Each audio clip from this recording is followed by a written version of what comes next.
เนื่องในโอกาสวันปล่อยปลาและสัตว์น้ำแห่งชาติครบรอบ29 ปีวันที่13 กรกฎาคมที่จะมาถึงกรมเลี้ยงสัตว์การประมงกระทรวงเกษตรกรรมและสิ่งแวดล้อมได้ผลิตลูกปลา2 ล้านตัวและจะร่วมกับแผนกเกษตรกรรมและสิ่งแวดล้อมนครหลวงเวียงจันทร์ในกิจกรรมปล่อยปลาอย่างเป็นทางการจำนวน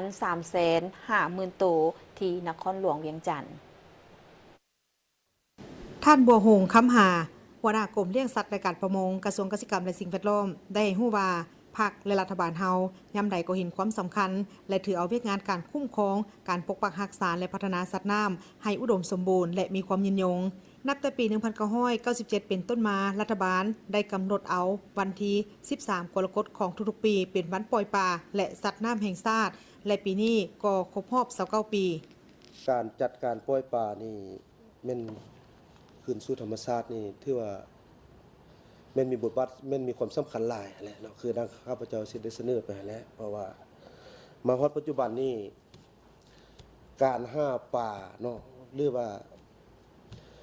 การดำรงชีวิตของพ่อแม่ประชาชนทันที่ว่าพวกเฮานับมือนับมีพลเมืองหลายขึ้นแน่นอนมันก็ต้องแต่ต้องเรื่องระบบนิเวศธรรมชาติฉะนั้นนี่การปล่อยปลาคืนสู่ธรรมชาตินี่มีความสำคัญหลายเพราะว่ามันพวกเฮาจะไปฟื้นฟูคืนเกี่ยวกับชนิดพันธุ์ปลาใกล้จะสูญพันธุ์นะเนาะปัจจุบันนี้เนาะคืออยู่ในนี้ก็คือข้าพเจ้าได้เสนอแล้วมันมีปลาบึกปลาฟ้าไหลปลาคอกั้งมื้อนี้พวกเฮาซอกเห็นยากแล้วพร้อมเดียวกันนั้นระบบนิเวศที่ว่าถ้าว่ามันมีปลาเนาะอยู่ในแม่น้ำห้วยน้ำนะครับแน่นอนมันระบบนิเวศวิทยามันก็จะอุดมสมบูรณ์เนาะ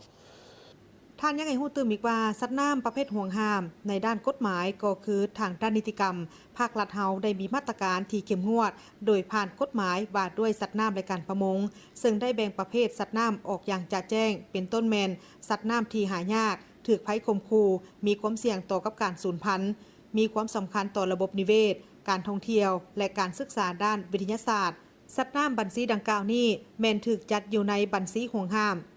มเด็ดขาดห้ามรับเอาซื้อขายครอบครองหรือขนส่ง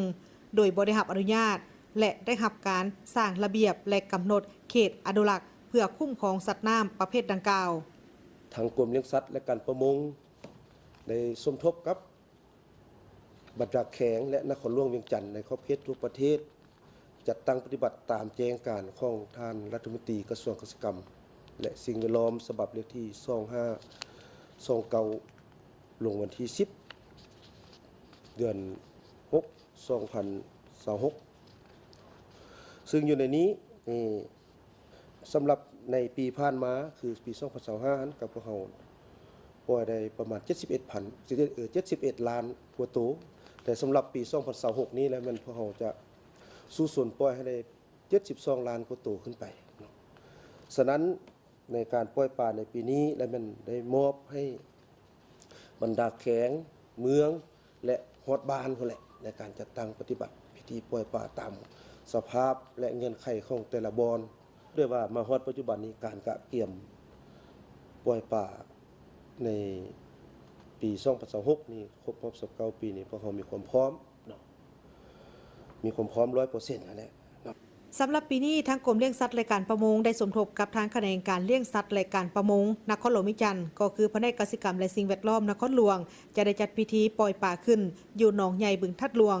เขตเศรษฐกิจพิเศษซึ่งมีเนื้อที่ประมาณ50 เฮกตาร์อิงใส่แผนการปล่อยปลาสำหรับนครหลวงจะปล่อยปลาประมาณ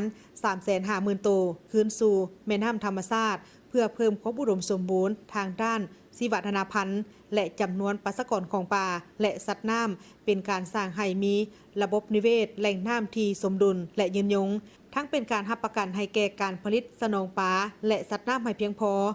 ผลิตเป็นสินค้าประกอบส่วนเข้าในการพัฒนาชนบทและการสร้างเศรษฐกิจแห่งชาติให้เข้มแข็งติดพันกับการรับประกันการนำใช้ทรัพยากรธรรมชาติของประเทศแบบยืนยงจงพร้อมการปล่อยปลาและสัตว์น้ำคืนสู่ธรรมชาติให้มีความอุดมสมบูรณ์ตลอดไป